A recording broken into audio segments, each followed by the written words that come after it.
Buena jornada para todos. ¿Cómo les va? ¿Cómo están? Bienvenidos a Agenda Abierta. Hoy distintos temas, uno más importante que el otro. Presento Venezuela. Hoy vamos a hablar de Venezuela. El canciller de este país, Jorge Arreaza, dijo que desde ACNUR mienten e inflan cifras para pedir y recibir más recursos con destino incierto en medio de una rebatiña parasitaria a costa de la dignidad y los derechos humanos de los venezolanos. Así están dados justamente esos hechos, las circunstancias. Preguntamos, ¿triunfa la verdad? Allí algunas de las opciones para que usted cliquee o escriba un poquito más y participe y esté justamente debatiendo junto a nosotros. Hay un tema en Brasil, un escándalo en Brasil. Jornada de ayer se destapaba esta cuestión vinculado al Lava Jato, a un caso de corrupción llamado de esa manera. Se descubrió, un medio de Estados Unidos publicó, filtró la información, se descubrió que fiscales actuaron contra Lula para evitar el retorno de la izquierda al país. Un país que está viviendo un escándalo sin precedentes. Interrogante, ¿es una olla a presión que arrastrará al presidente Bolsonaro? Así se dan los hechos, así vamos a empezar. Hoy 3 temas, pero lo que está ocurriendo hasta ahora en el mundo también se lo mostramos en este espacio. @TelesurAgenda_A es nuestro usuario en Twitter, @TelesurAgenda Abierta en Instagram. Síganos, empecemos. El gobierno de Venezuela continúa su política de protección social contra la estrategia de guerra económica impulsada por el gobierno de Estados Unidos. Autoridades del Ejecutivo junto al Poder Popular se desplegaron para atender las necesidades de las zonas más afectadas por el cerco financiero. El Plan de Atención de las Víctimas del Bloqueo es el nombre de esta medida de emergencia impulsada desde la presidencia, que viene funcionando desde el 8 de junio.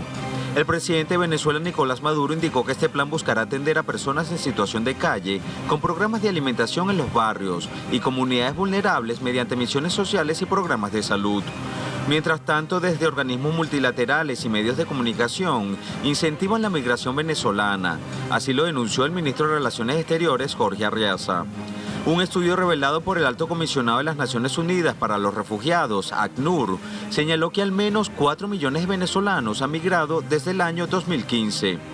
El canciller venezolano calificó de falsas las cifras presentadas en el informe y advirtió que el fin de la publicación del estudio es obtener más recursos financieros cuyo destino no está claro.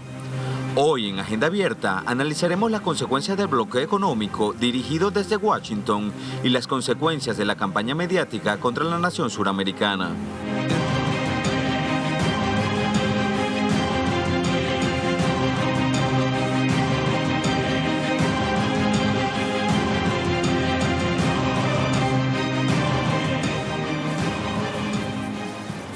Empezamos a desmenuzar, a prepararnos. Últimas Noticias es un medio de comunicación privado de Venezuela. Está planteando este titular: Plan de atención a víctimas de la guerra atendió a comunidades de La Guaira, zona costera, aquí pegadito nomás a todo lo que es Distrito Federal. Jornada de domingo, allí tienen la imagen, si quieren la muestran un poquito más. Ministros que forman todo lo que es la cartera de desarrollo social y territorial estuvieron desplegados aquí en esta jornada de un plan de atención. Donde no solo se siente justamente el calor, sino también el fervor en ese rojo. Este es un territorio donde siempre ha ganado justamente el color rojo que identifica la revolución bolivariana en urnas. Tiene de hecho un gobernador que trabaja en las filas del PSUV, el Partido Socialista Unido de Venezuela. Allí han estado en la jornada de ayer todas las fuerzas políticas bolivarianas, revolucionarias, atendiendo justamente las distintas necesidades del sector. ¿Por qué? Porque en un contexto de guerra económica han identificado la población vulnerable, la que está necesitando justamente el espacio, ya sea desde reacondicionamiento social en lo que es provisión de insumos, pero también en lo que es atención de salud, infraestructura escolar que se necesite levantar o mejorar, puestos de salud. Estamos hablando siempre de beneficios sociales para estos habitantes de esa zona específica. Esto ha ocurrido también en otros puntos. Con la imagen me quedo allí en La Guaira.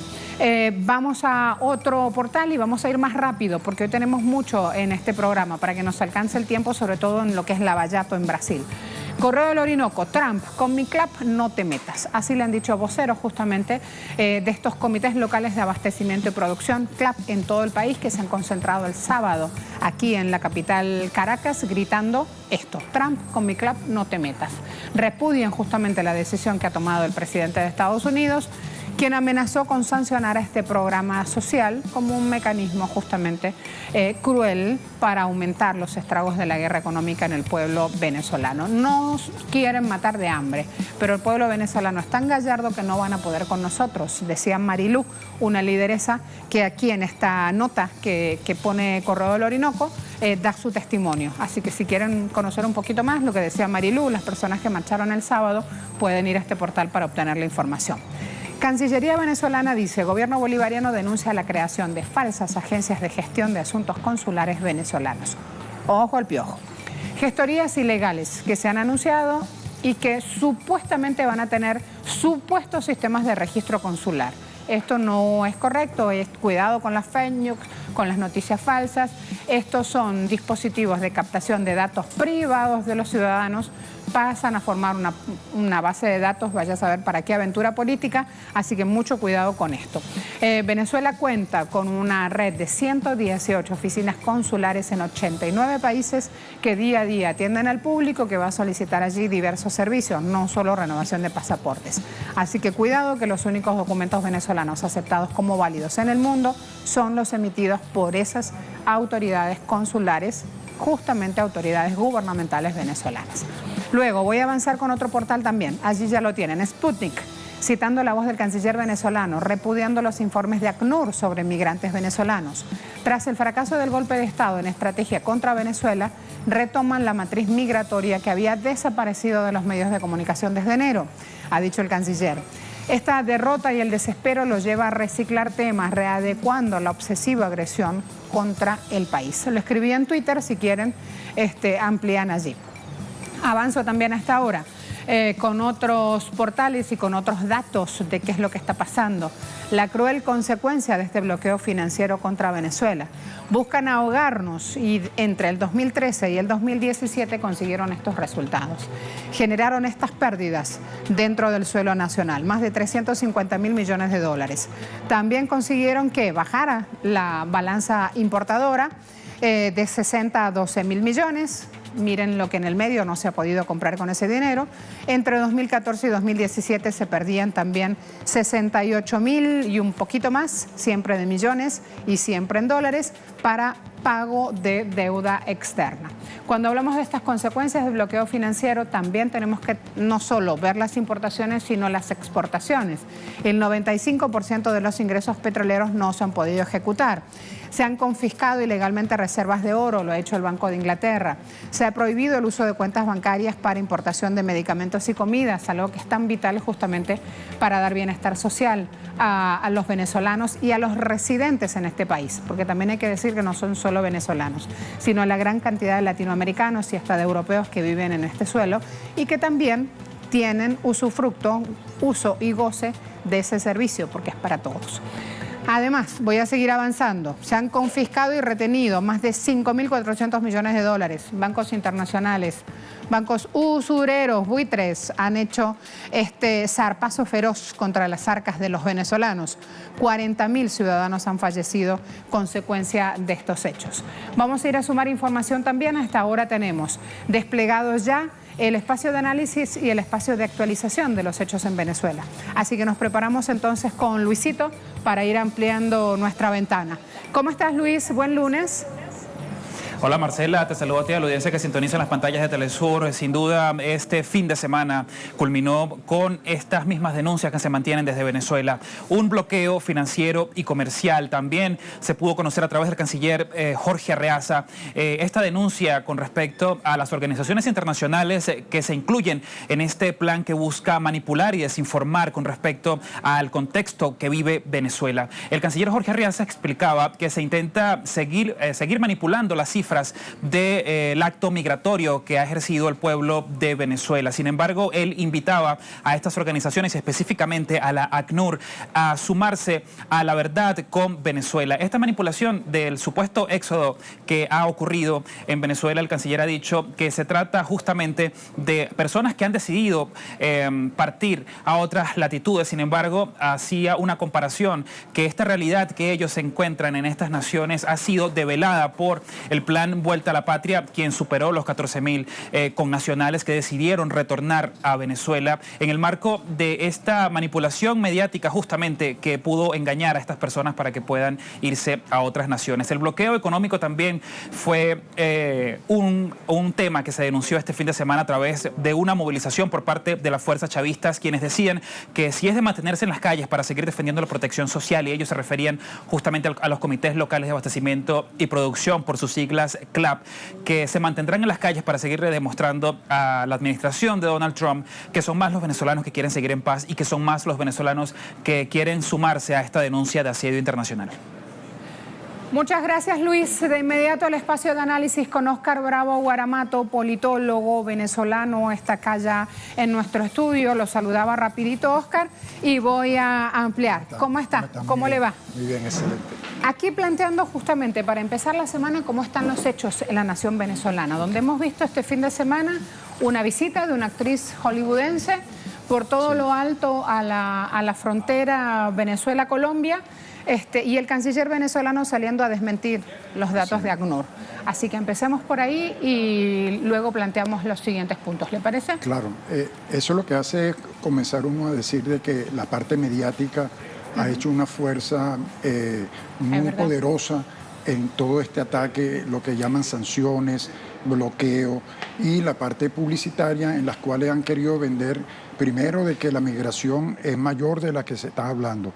Luego, diciendo de que las sanciones y bloqueos es solamente a nivel gubernamental, simplemente son para la lucha contra autoridades de la República, pero no han querido entender ni dar ver que la situación va más allá de un bloqueo de que ha sido feroz, ha sido abiertamente lleno de intromisión, de injerencismo, que atenta contra todo el derecho internacional público, que echa por el abismo lo que son la Carta Fundacional de las Naciones Unidas, en la cual el derecho internacional habla primero en lugar de que todas las controversias deben de ser resueltas de manera pacífica y diplomática.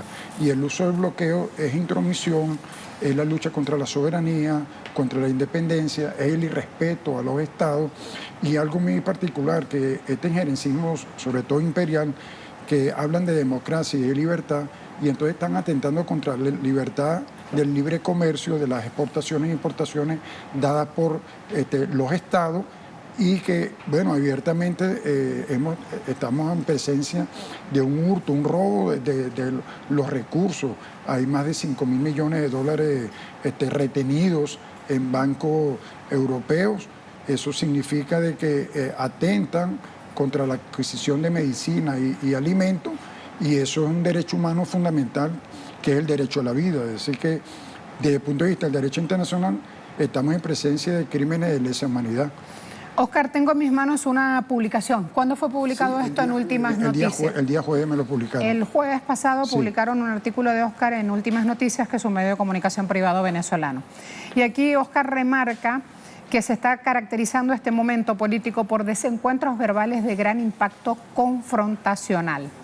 A eso está refiriéndose justamente. Eso nos estamos refiriendo, lo mediático, en las cuales las media verdades, las versiones sobre la realidad, la han querido manejar, por ejemplo, de que la supuesta ayuda humanitaria no la queremos recibir, pero nos están bloqueando navalmente los barcos con medicina. Entonces hay un doble discurso donde simplemente el interés fundamental es la salida de Maduro.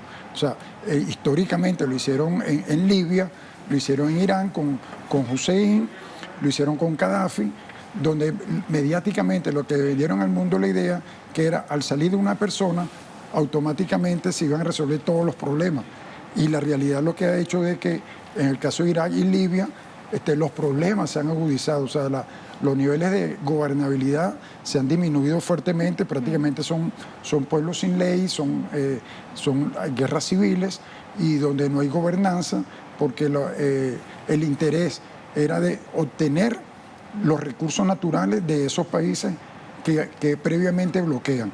Es decir, de que el interés contra Venezuela es, además de bloqueo, asfixiarlo económicamente y atacar duramente a la población, es al final acaparar los recursos naturales de Venezuela, que todos sabemos de que estamos en el ranking de más de 10 minerales, estamos entre los 5 primeros países en el mundo que producen esos minerales importantes y estratégicos, pero que solo la garra imperial lo que desea es usar el bloqueo, en primer lugar, para asfixiar, en segundo lugar, para dar a entender de que las crisis es producto de malos gobiernos y los bloqueos lo querían aparecer como algo sencillo, algo simple, una sencilla sanción y simplemente lo que observamos es que hay una jurisprudencia negativa desde el punto de vista jurídico que están haciendo, en las cuales los bloqueos impiden el desarrollo de las naciones. Usted se pregunta al finalizar este artículo si estas inhumanas acciones tienen responsables, si configuran delitos, si tendrán castigos jurídicamente hablando. Sí, eso es clave porque los hechos punibles es un bloqueo, es evitar que le llegue una medicina, un alimento a una población. Entonces estamos en un delito de genocidio. Entonces, si está tipificado en el derecho internacional, los bloqueos no deben de utilizarse. Existe la Organización Mundial del Comercio que establece que debe haber fluidez en los intercambios comerciales de los bienes y productos. ¿Cómo es posible de que un grupo de países, entre ellos encabezados por Estados Unidos, por el gobierno estadounidense, impida la libre circulación de los productos y bienes y servicios? Entonces estamos en presencia de delito. Entonces la Corte Internacional de Justicia, que es un organismo creado por las Naciones Unidas, debería de tomar cartas en el asunto, porque definitivamente estamos en presencia de un grave delito contra la humanidad. Hay algo importante aquí y tiene que ver con la resistencia del pueblo venezolano, marchando inclusive el sábado, buscando visibilizar la importancia de que el CLAP llegue a cada hogar. Cada espacio geográfico donde se entrega el CLAP es territorio de disputa. Y creo que esto también es importante mencionarlo para quien no conoce el sistema, que está fuera de Venezuela y que en este caso a Estados Unidos no le ha llegado la información. Y si le ha llegado, la usa justamente para causar daño. En caso contrario, por ejemplo, la llamada bolsa o cajas CLAC es un análisis de acción de políticas públicas coyuntural, que en realidad si no existiese ese tipo de ayuda para la población, y definitivamente el bloqueo fuera más feroz, llegara con mayor impacto negativo si no existieran las bolsas CLAC. Eso significa de que en medio del bloqueo, gran parte de los alimentos que se importan para formar parte de esta bolsa CLAC, Estados Unidos está bloqueando el acceso para que lleguen a la población. Indudablemente de que esa bolsa CLAC le llegan alrededor de 6 millones de familias venezolanas y que ha sido un mecanismo salvador en cuanto a que no hay otra alternativa económica de precios accesibles para que a la mayoría de la población venezolana le llegue una serie de insumos alimenticios a un precio de que lo pueda adquirir, pero estas sanciones y bloqueo se han dado cuenta de que ese mecanismo forma parte de una especie de liberación que ellos quieren atacar porque dicen, o sea, la bolsa CLAC son salvavidas que le están llegando a la población venezolana y tenemos que bloquearla buscando todos los mecanismos como sancionando y amenazando a los países que le venden esos productos a Venezuela para formar parte de la bolsa CLAC. Entonces viven amenazándolo, no le vendas porque entonces te vamos a castigar. O sea, es muy lamentable estos episodios, jurídicamente hablando, muy lamentable de cómo los bloqueos formen parte de una relación de desigual una relación apabullante que atenta definitivamente contra la independencia, la igualdad y muy fundamental, los derechos humanos, el derecho a la vida, queda por el piso con estos bloqueos.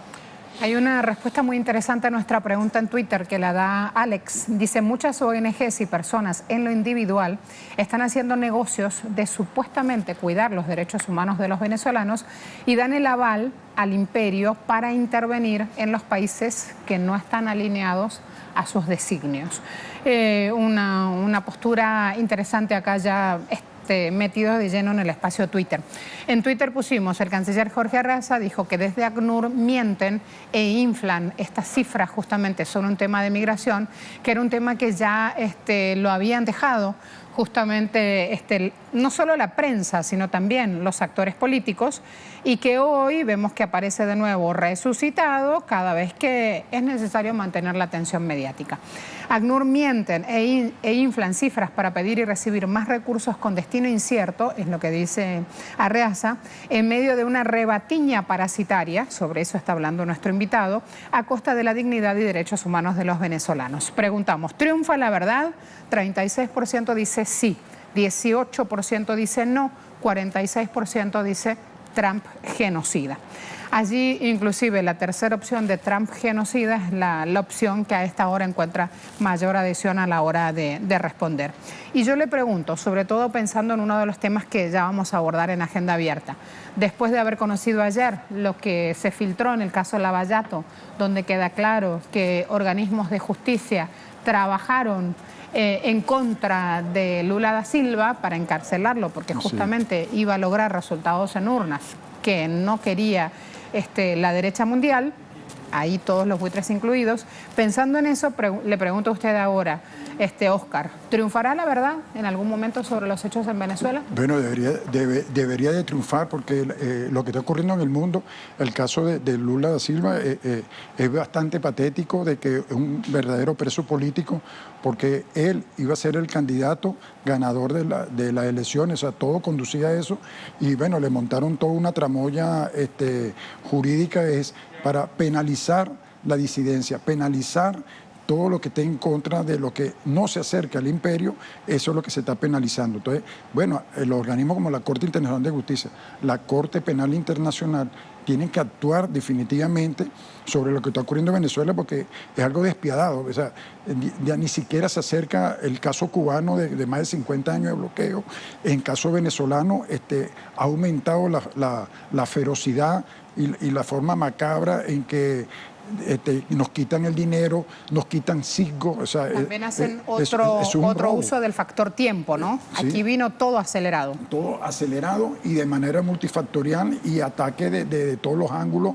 O sea, imagínate, dan de hacer lujo de que, por ejemplo, quitarnos la empresa Cisco. No solo quitarnos la empresa Cisco, sino que todas las facturas petroleras de las ventas que se han hecho, ese dinero está congelado y está siendo administrado y entregado a sectores de la oposición venezolana que, bueno, que están viendo ahora que tienen en sus manos una serie de recursos manejando una tesorería nacional en paralelo que no es legítimo y que es ilegal, porque existe una sola tesorería nacional, un solo Banco Central de Venezuela, pero los precursores de los bloqueos y de las sanciones han querido hacer ver de que existe otro tipo de gobierno que no es ni legal, ni es legítimo, ni es constitucional, y entonces le están depositando las facturas petroleras a estos sectores opositores de manera ilegal, que no es lo más conducente, y que considero de que los organismos internacionales desde el punto de vista jurídico tienen que tomar cartas en el asunto, porque definitivamente si se permite esto, para mí, sin querer dramatizar, el derecho internacional público va a cambiar a partir de estos bloqueos hechos de Venezuela, porque definitivamente está atentando contra todo lo que dice la Carta Fundacional de las Naciones Unidas, que te lo dice los primeros 5 artículos, te habla no injerencismo, no intervención, respeto a la soberanía, respeto a los estados. Entonces, todos esos artículos, la controversia resuelta de manera pacífica, en paz, entonces, están echando para la borda, cambiando de facto, cambiando en los postulados, el espíritu y propósito y razón de la Carta de las Naciones Unidas, que habla del respeto y la igualdad entre los pueblos, y parece de que están echando por un piso todo el andamiaje jurídico internacional, lo están echando a un piso que es bastante lamentable. Oscar, gracias. Nos vamos a ir a la pausa. Siguen respondiendo en Twitter que tienen un ratito más, un ratito largo inclusive, así que nos preparamos a la pausa y vamos a abordar los siguientes temas. Aquí los esperamos.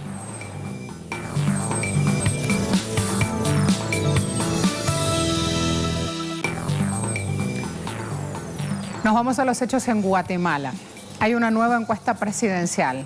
Vamos a ver los 3 integrantes, por favor, regrésenme al apellido de Susana.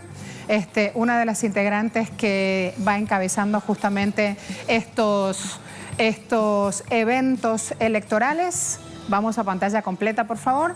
Y allí van a tener el titular, tal cual debe ser, narrado como tal y comentándoles las elecciones. Sandra Torres, Arzú y Jean Mattei. No son ninguno de los 3 precisamente nombres que nosotros manejemos desde habitualmente para situarnos en quiénes van al frente de las encuestas en Guatemala. ¿Por qué pasa esto?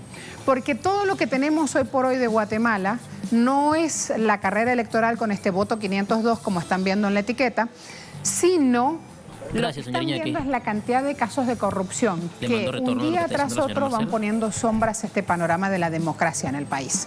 Fíjense quién es la candidata más conocida con el 92% de los votos. Hablamos de Sandra Torres, le sigue Arzú, que se llama Roberto, con el 68% de los votos.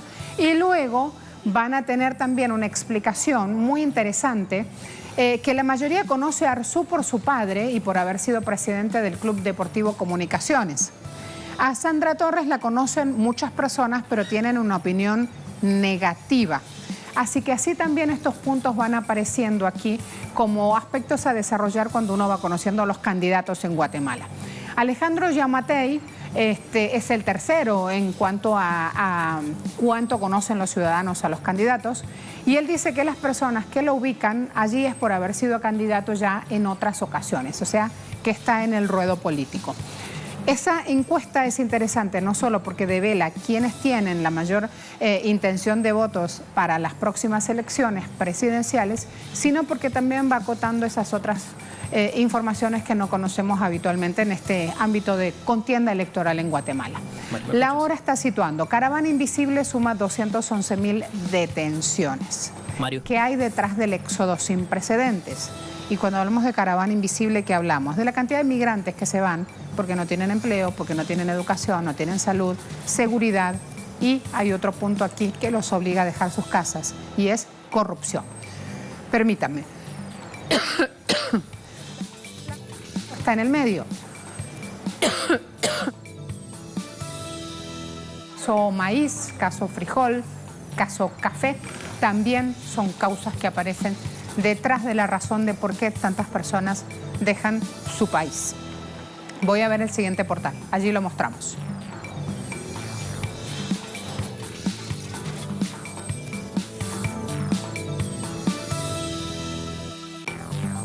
Esperanza.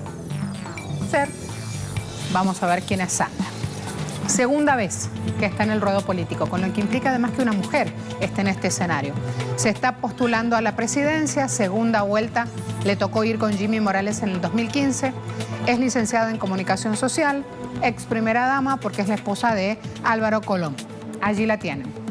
Avanzo con sus propuestas: subir salud pública, sobre todo atención primaria, subir cobertura educativa de preprimaria, los más chiquitos al 70%, crear 100 nuevos centros educativos. ¿Cómo estarán las cosas para que necesiten levantar 100 escuelas? Fíjense además el perfil de Alejandro Jean Mattei.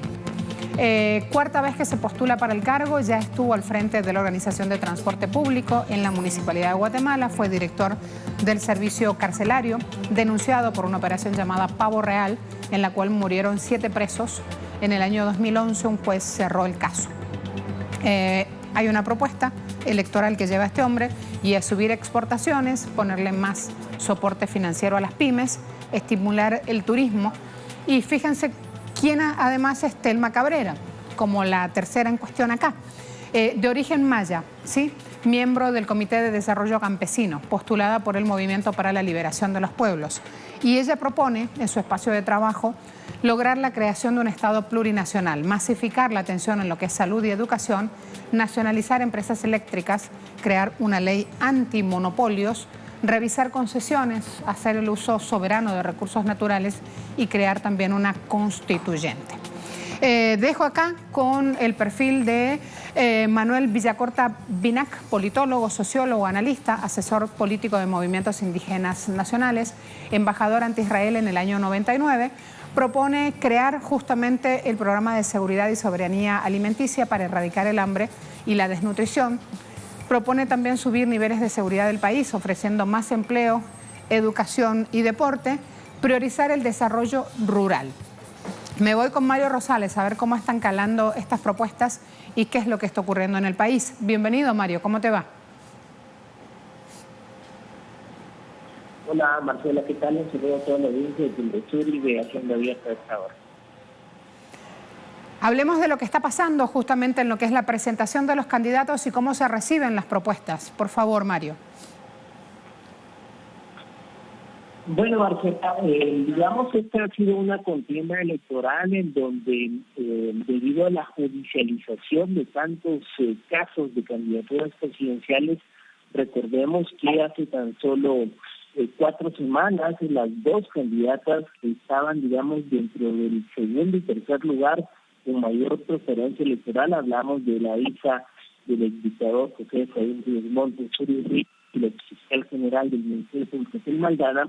Pues hace tan solo 4 semanas la Corte de Constitucionalidad resolvió que no podían contender, una por ser hija de un exdelpista y otra porque no contaba con los requisitos de ley, como es un finiquito, para poder participar. Entonces, digamos, esta ha sido una campaña electoral que se ha resumido a 4 semanas.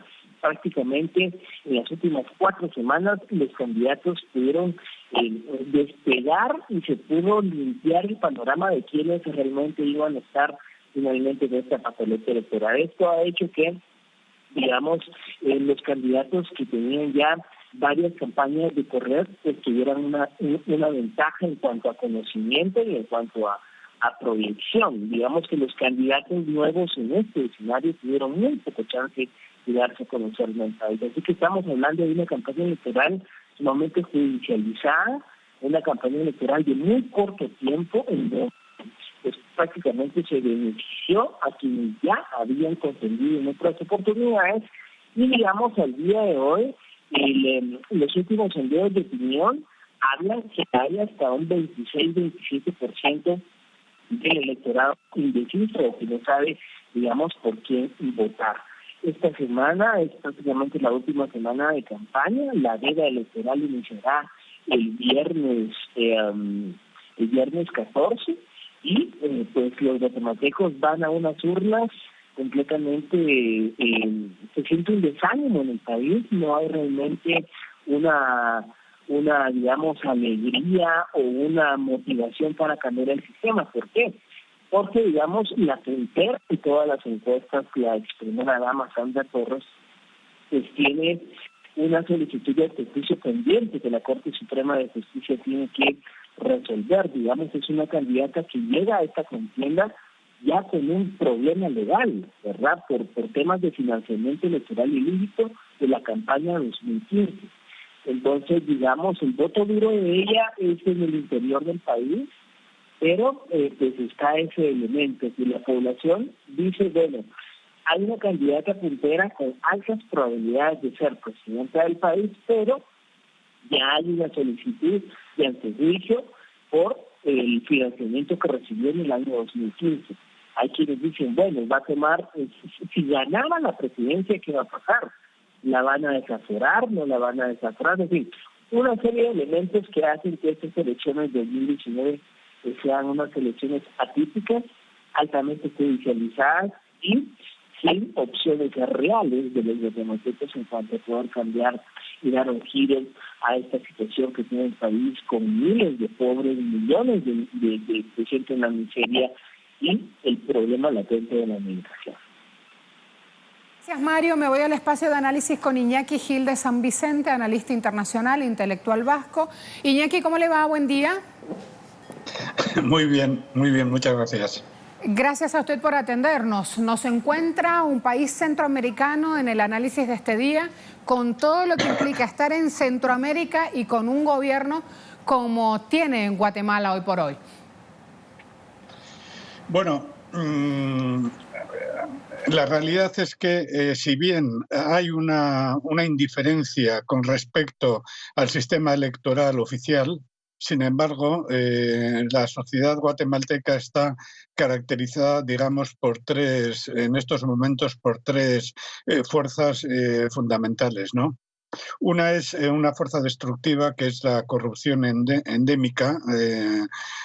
Por ejemplo, el caso de Mario Estrada, uno de los uno de los presidenciables, se le han pillado unas conversaciones con el cártel de Sinaloa, en fin, realmente espectaculares, ¿no? Eso ya es conocido y por ahora no vamos a analizar. Pero hay otras dos realidades, ¿no? Una es que en estos momentos en Guatemala hay una lucha sorda, hay una resistencia popular sorda.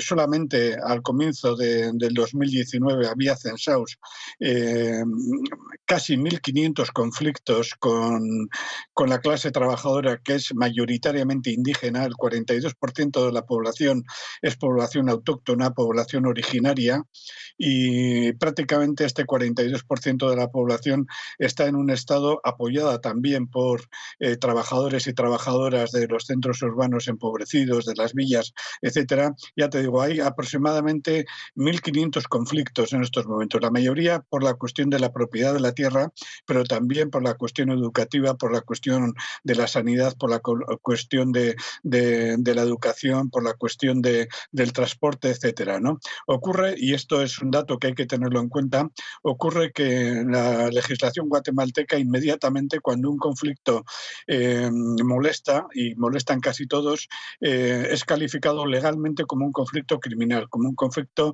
que atenta a la seguridad del país, como un conflicto que atenta, digamos, a los pilares de la legalidad, ¿no? Y por tanto no cae sobre él una represión legal al estilo democrático clásico, sino un caudal de represión bastante duro, ¿no?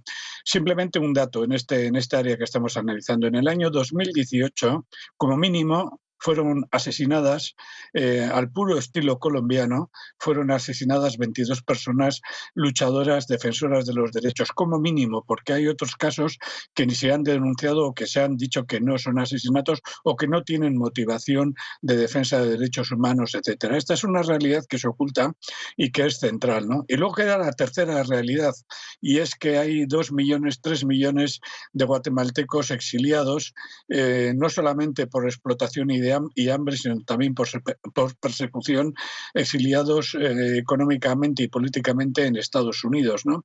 Y dentro de estos millones, que realmente son esclavos, es una explotación, ya sabemos cómo es la explotación brutal norteamericana, hay casos estremecedores.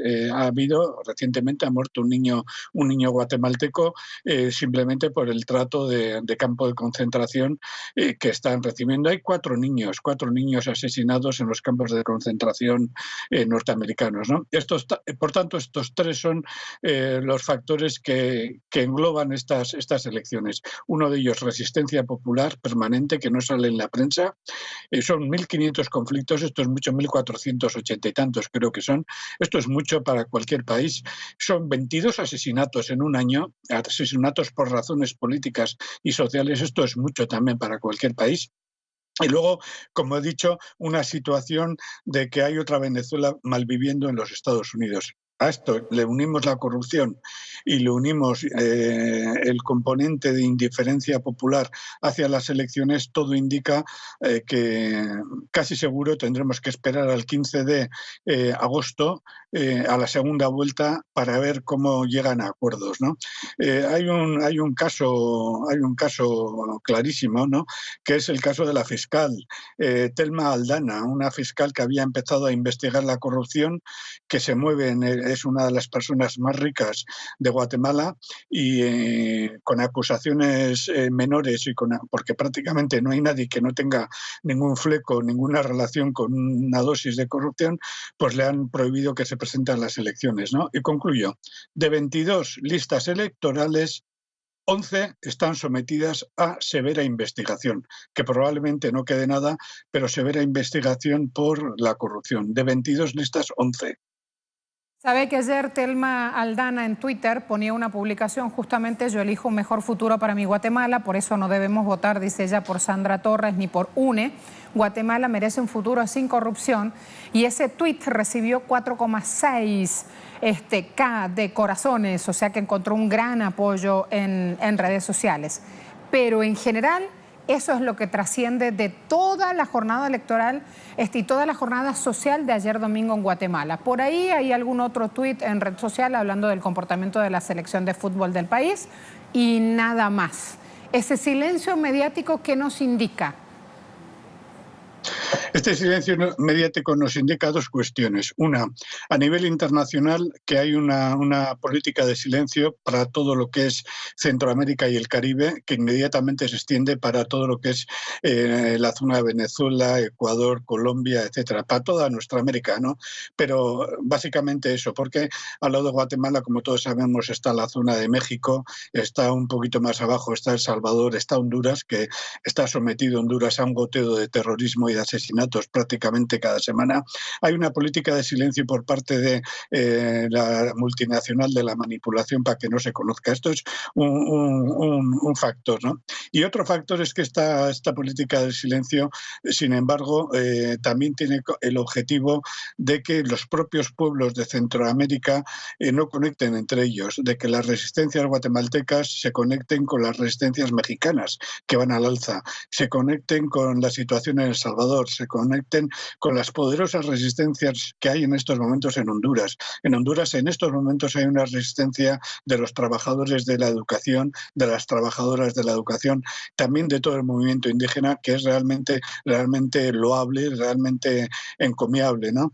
Estos dos criterios tienen esa función, ¿no? Y luego dentro de esta función hay otra, permitir que los poderes fácticos de Centroamérica y de toda nuestra América puedan manipular, puedan hacer concesiones a los Estados Unidos.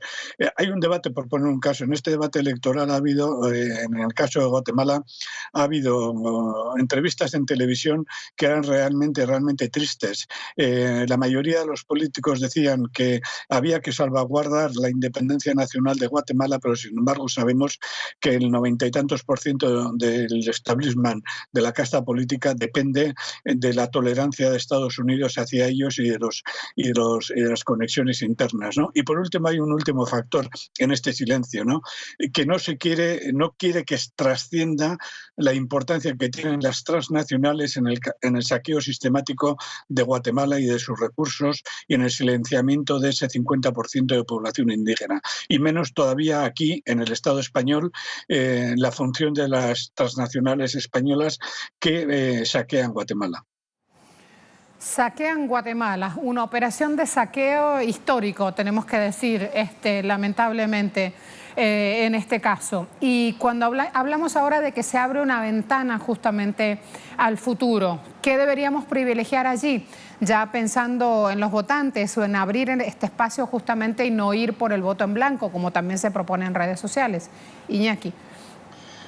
Hombre, yo creo que habría que, para mí, aparte de pedir un acercamiento inmediato de una izquierda que está por cabezonería y por las 4 fuerzas principales de izquierda están desunidas por cuestiones menores, aparte de pedirles un poco racionalidad y un poco que se unan como están unidas, la aplicación de la experiencia impresionante del logro de Chávez uniendo al pueblo venezolano, yo creo que eso debe ser aplicado a Guatemala y a otros muchos sitios, ¿no? El caso de Guatemala es paradigmático en este caso, ¿no? Y en este caso yo creo que es muy interesante la candidatura de Telma Cabrera, ¿no? Hay varios puntos en la candidatura de Telma Cabrera, la representante indígena, la representante autóctona de los pueblos de Guatemala. No solamente es el Estado plurinacional, sino que hay un punto y hay dos puntos que le ponen en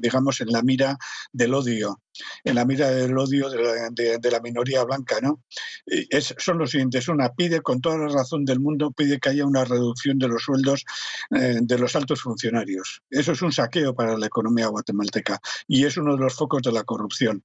Entonces, con toda lógica, desde una perspectiva comunitaria, pide que haya una restricción de tanto dinero perdido y de tanta corrupción. Sabemos que el hijo del actual presidente, el hermano del actual presidente, están encausados precisamente. Uno de los candidatos está encausado por uno último de los fraudes que han hecho con la alimentación y con un desayuno para un acto oficial. Se han quedado con todo el dinero, ¿no? Podríamos poner ejemplos de eso, ¿no? Telma Cabrera toca precisamente esa cuestión central. Hay que acabar con la impunidad, con los sobresueldos, con los privilegios casi medievales de esa minoría blanca, ¿no? Pero también toca otro caso esencial también en este caso, ¿no? Aparte de la Asamblea Constituyente popular, y yo creo que este concepto de popular es decisivo, porque una asamblea constituyente a secas, en concepto abstracto, puede ser totalmente manipulable. Una asamblea constituyente popular, lo mismo que la Asamblea Nacional Constituyente de Venezuela, ya lo indica todo, ¿no? Por estas razones y por la coherencia del pueblo, de los pueblos indígenas, que son los menos corrompidos de toda Guatemala, yo creo que hay que votarle. Bueno, yo no soy nadie para decir a quién hay que votar, ¿no? Pero tienen ya y sobre todo también por el movimiento de emancipación de la mujer, tienen una fuerza cara al futuro, que no en el presente, muy significativa. Concluyo con un dato. Las amenazas de los militares genocidas que masacraron a los pueblos de Guatemala, que están exigiendo una ley del silencio, una ley del olvido y un perdón después de todos sus crímenes, las amenazas de intervención de ellos y de las patrullas, de las famosas patrullas de orden, que yo las he visto funcionar en Guatemala, realmente son muy inquietantes, ¿no? Y la izquierda tiene que estar muy atenta para que esos 22 asesinatos producidos en el año 2018 no se multipliquen, no se cuadripliquen. Yo creo que esta es la realidad y tenemos que apoyarles en este sentido. Gracias, Iñaki. Hasta la próxima. De inmediato me meto, sonó cacofónico. Me voy al tema de Brasil, que hasta ahora también hay mucha tela para cortar. Y uso el mucho porque es el adjetivo con el cual The Intercept, justamente en la jornada de ayer por la tarde, filtra esta información. Publica esto de lo cual hoy está hablando el mundo. Vengan, síganme los buenos, como siempre les digo. Aquí va el titular de Intercept. De una vez, preguntan, entre signos de interrogación, ¿no es mucho tiempo sin operación? El ministro de Justicia, Sergio Moro, y miembro de la Fiscalía General, encargado por el caso Lula, Deltan Dallagnol, intercambiaron mensajes de texto que muestran que el juez federal luego fue más allá del papel que le quedaba cuando juzgaba casos justamente de corrupción.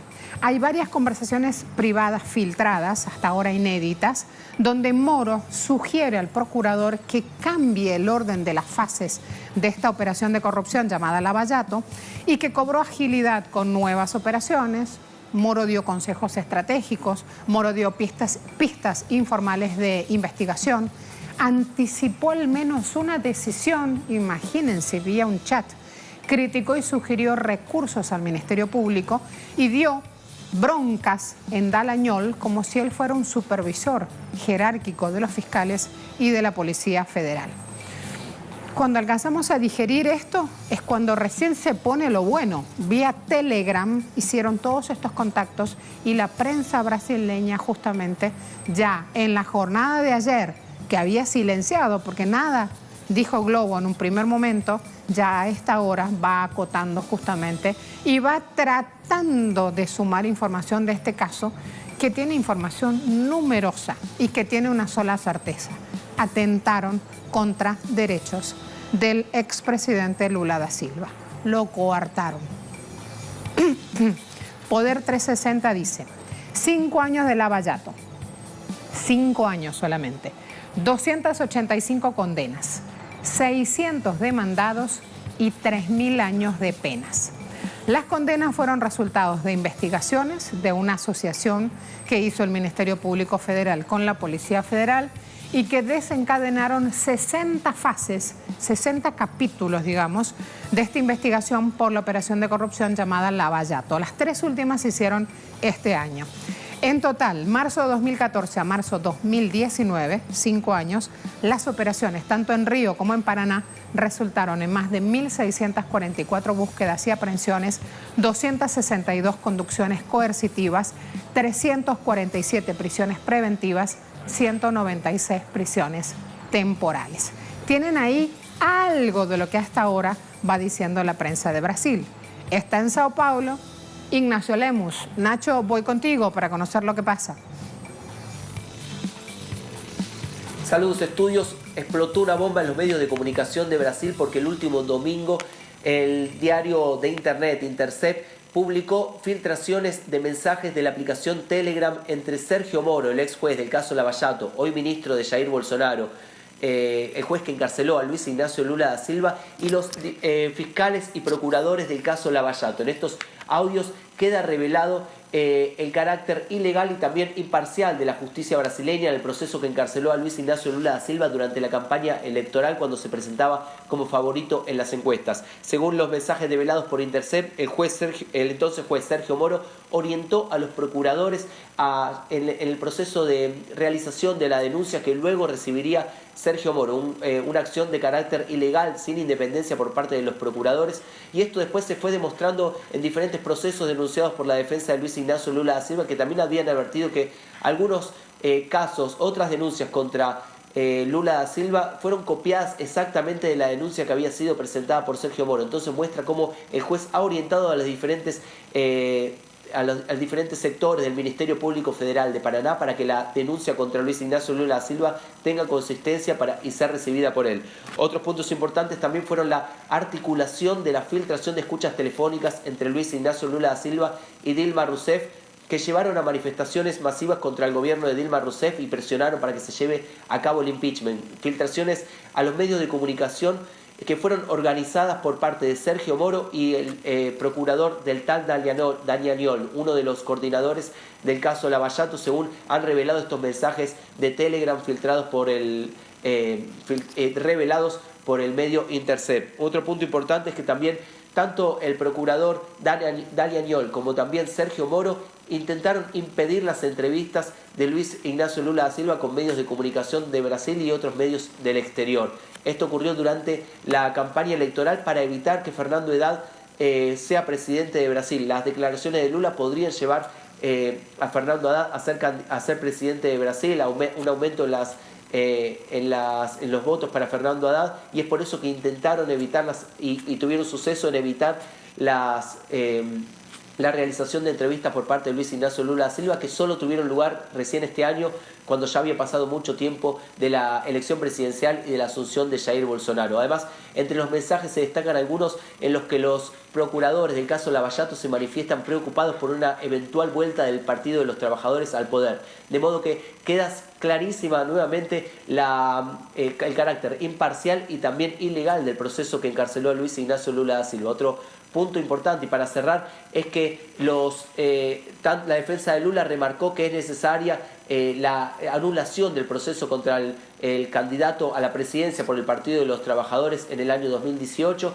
y también los procuradores del caso Lava Jato, Sergio Moro, el Ministerio Público Federal y también los hijos de Jair Bolsonaro han reconocido la veracidad de las noticias y de las filtraciones reveladas por el medio Intercept, y sin embargo han denunciado solamente una invasión en sus celulares, de modo que queda clara nuevamente el carácter ilegal del proceso contra Luis Ignacio Lula da Silva. Veremos hasta dónde salpican estas noticias, hasta dónde tienen repercusión y cuáles serán las consecuencias. Algunos medios conservadores ya piden la renuncia del ex juez y ahora ministro de Jair Bolsonaro, Sergio Moro. Veremos cuál es la repercusión. Lo que es cierto es que queda una semana por delante con grandes expectativas en relación a lo que ha ocurrido con Luis Ignacio Lula da Silva y además una semana en la que se llevará a cabo la primera huelga general contra el gobierno de Jair Bolsonaro. Estudios.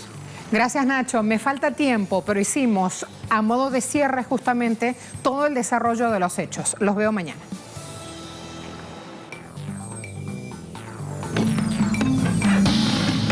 En Brasil, documentos inéditos revelan estrategias políticas por detrás de la Operación Lava Jato, la mayor investigación de la Policía Federal contra la corrupción. En la noche de ayer, el portal de Intercept divulgó una serie de conversaciones que revelan que jueces trabajaron para impedir que el Partido de los Trabajadores saliese victorioso en las elecciones. Por la acción de los magistrados responsables por la operación, el expresidente Luis Ignacio Lula da Silva fue condenado en 2 instancias judiciales y está detenido desde el pasado 7 de abril de 2018. Muchas voces ya alzaban denunciando el objetivo político de la Lava Jato, que desde 2014 actúa para acabar con la posibilidad de que un sector progresista pudiese comandar el país. Hoy estoy convencido de que lo que sucedió en Brasil no fue planificado, solo dentro de Brasil.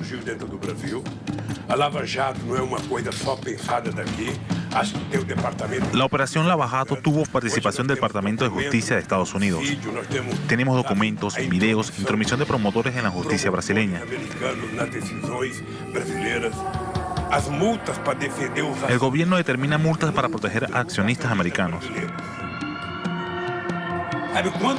Y los accionistas brasileños, cuando un juez hace un pacto con los medios para poder combatir la corrupción, no hace falta juez, porque los titulares en los periódicos condenan a cualquier persona.